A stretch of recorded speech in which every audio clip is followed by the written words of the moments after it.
রাতের গভীরে পর্ব ৫ শেষ দেখা। পোড়োবাড়ির ধ্বংসাবশেষ এখনো ছাই আর ভস্মে ঢাকা। মুকুল নেই। হরিপদ কাকার চশমা আর লাঠি ছাড়া আর কিছুই অবশিষ্ট নেই। গ্রামবাসী ভেবেছিল সব শেষ, আত্মা নষ্ট হয়েছে, শান্তি ফিরেছে সুন্দরপুরে। কিন্তু শয়তানের গল্প কি এত সহজে শেষ হয়?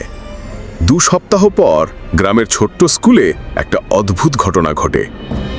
একদিন নতুন মাস্টারমশাই রঘুনাথবাবু সন্ধ্যার দিকে স্কুলঘর তালা দিতে গিয়ে দেখেন একটা বেঞ্চের উপর কারো হাতের ছাপ, ভেজা কাদামাটির মতো।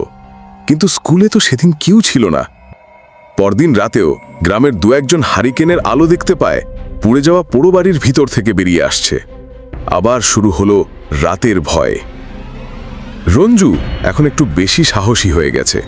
মুকুলকে হারিয়ে সে আর ভয় পায় না। সে আবার গিয়ে হাজির হলো পোড়ো বাড়ির ধ্বংসস্তূপে, হাতে হারিকেন, বুক ভরা প্রশ্ন। হঠাৎ ছাইয়ের নিচে থেকে একটা কণ্ঠ ভেসে এলো। রঞ্জু, আমি মুকুল। আমি শেষ রক্ষা করতে পারিনি। ও আমার দেহ ছেড়ে এখন অন্য শরীর খুঁজছে। রঞ্জু দৌড়ে পেছনে ফিরল। দেখতে পেল একটা ছোট মেয়ে দাঁড়িয়ে, বয়স ৭ কি ৮, সাদা ফ্রক, মুখে কাটা দাগ, চোখ দুটো একেবারে আগুনের মতো লাল। সে ফিসফিস করে বলল, তুই আর কতদিন বাঁচবি রে রঞ্জু? এবার তোর পালা। রঞ্জু বুঝল আত্মা পুরোপুরি ধ্বংস হয়নি, ও এখন ছোট শিশুদের শরীর দখল করছে। গ্রামে আবার আতঙ্ক ছড়িয়ে পড়ল। পণ্ডিত শ্যামাচরণ ঘোষণা করলেন, এই প্রেত এখন অবিনশ্বর, যেহেতু আগুনেও পুরোপুরি নষ্ট হয়নি। ওকে বন্দী করে রাখতে হবে একটা জায়গায়, যেখানে আলো পৌঁছায় না, শব্দ পৌঁছায় না, একা, অনন্তকাল।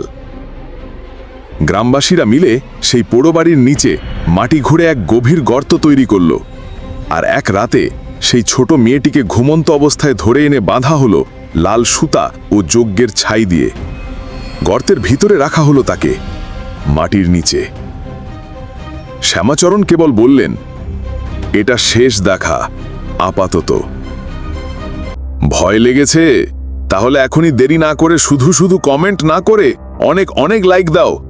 লাইক পেলে শুরু হবে নতুন ভৌতিক গল্প সিরিজ, যা ভোরের আগে কেউ জাগে না। রাতের গভীরে শেষ নয়, এটা ছিল শুধুই শুরু।